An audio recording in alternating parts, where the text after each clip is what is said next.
All right, so we're gonna do it like this.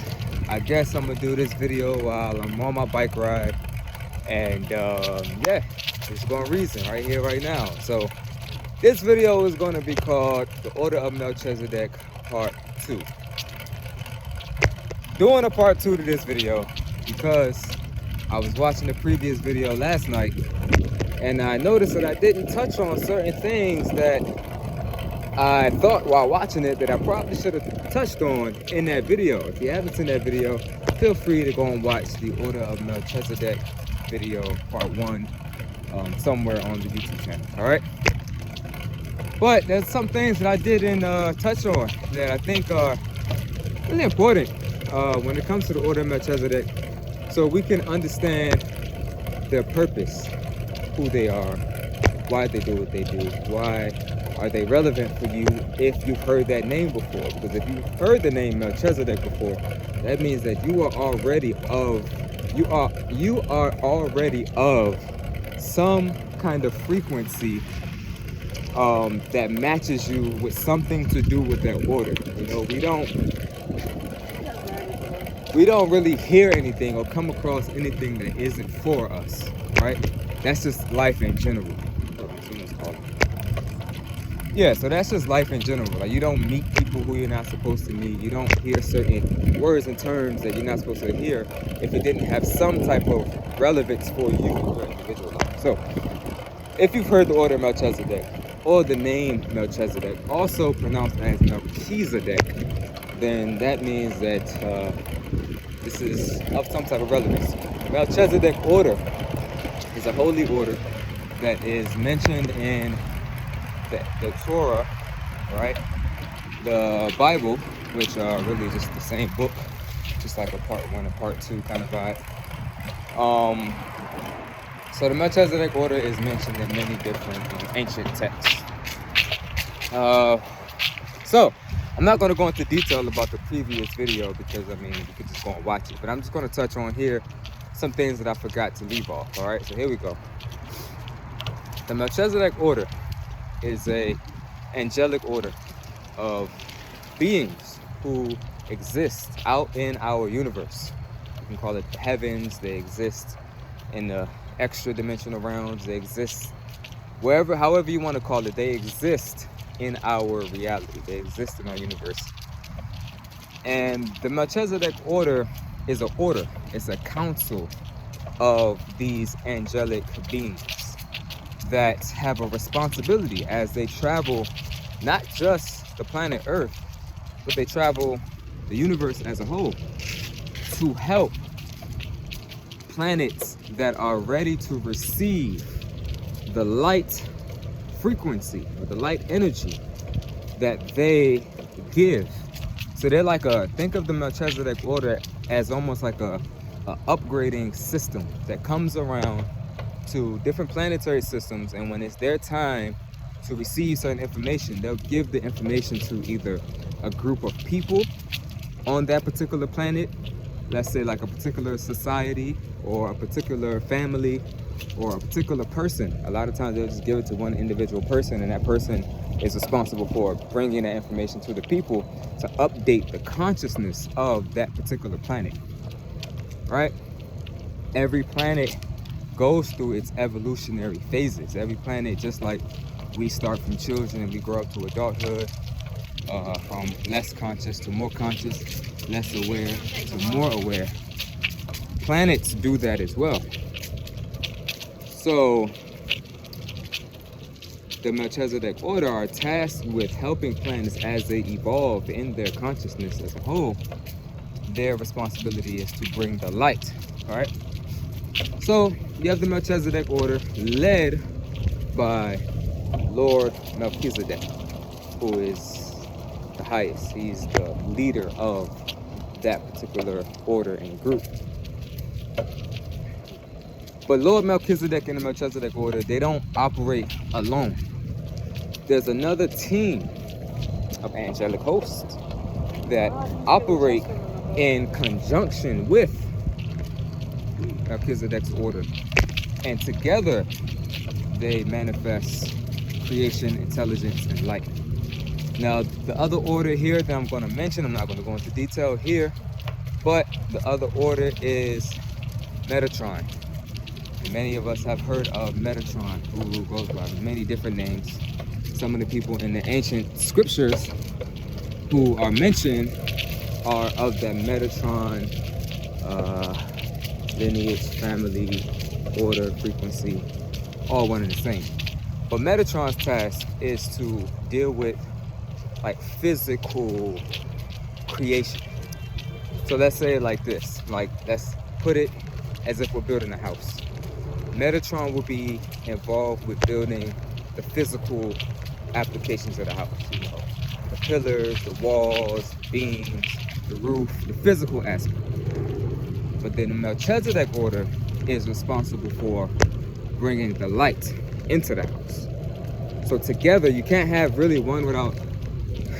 I've been trying to catch these leaves as they fall down. I caught 3 of them already.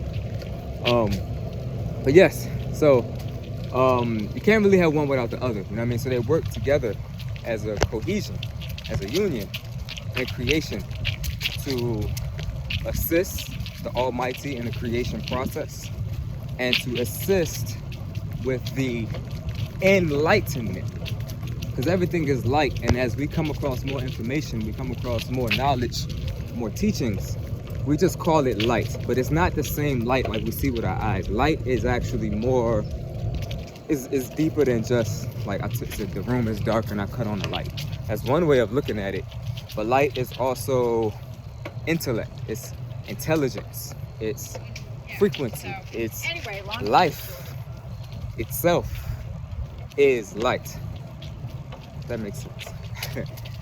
So, give thanks and praise. That is a little 1 and 2 on the Order of Melchizedek, just on some things that I thought I should have touched on in the previous video.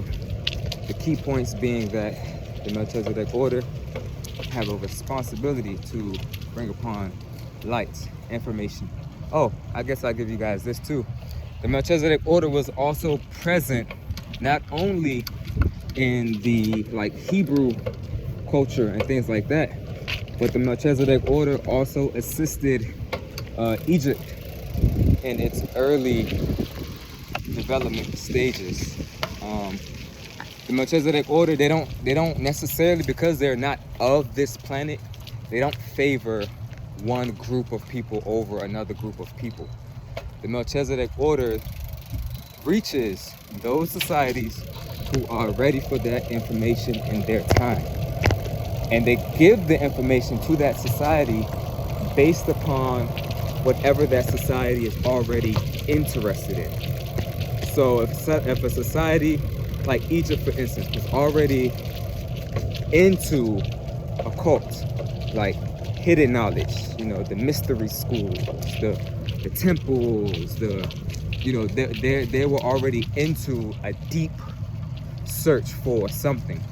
So the Melchizedek communicated to them in that way, because that was what they were already interested in. The Melchizedek order was also involved with, of course, the Hebrew nation, the Hebrew people, the Hebrew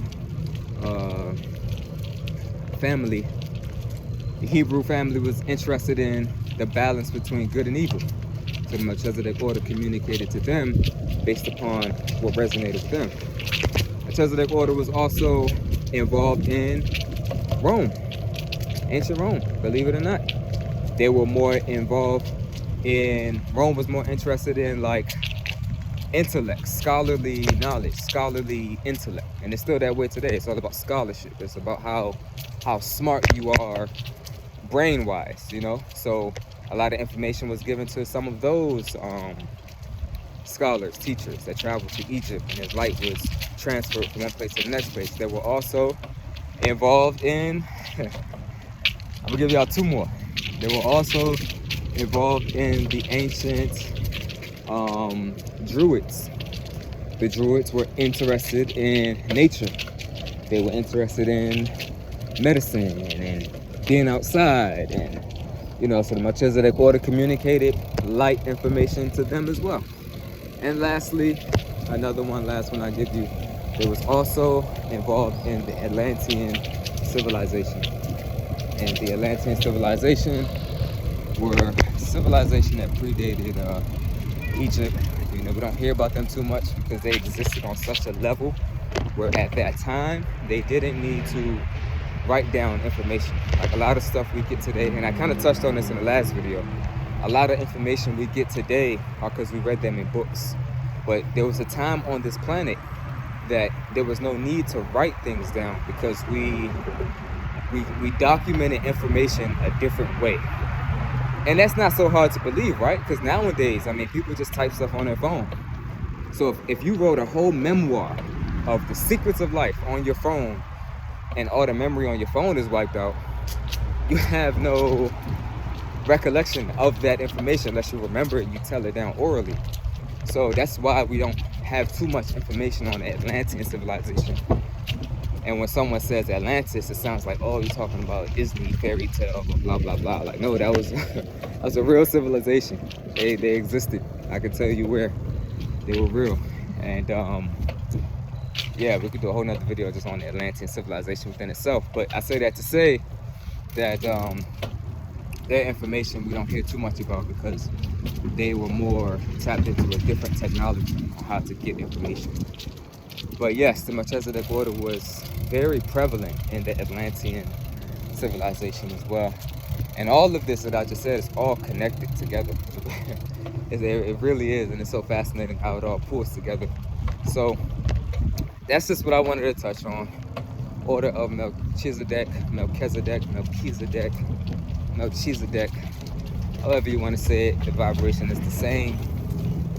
Yeah, man, so give thanks for life. I'm gonna upload this one, and yeah, if you have any requests or anything like that, feel free to reach out, comments. You want to reason even more some things I hadn't touched on or that I can't touch on, you know, etc., etc. Feel free to reach out any way possible. Moonhealing.com, at Moonhealing on Instagram, and Moonhealing on YouTube. So yeah, man, we give thanks for life. Until next time. Peace.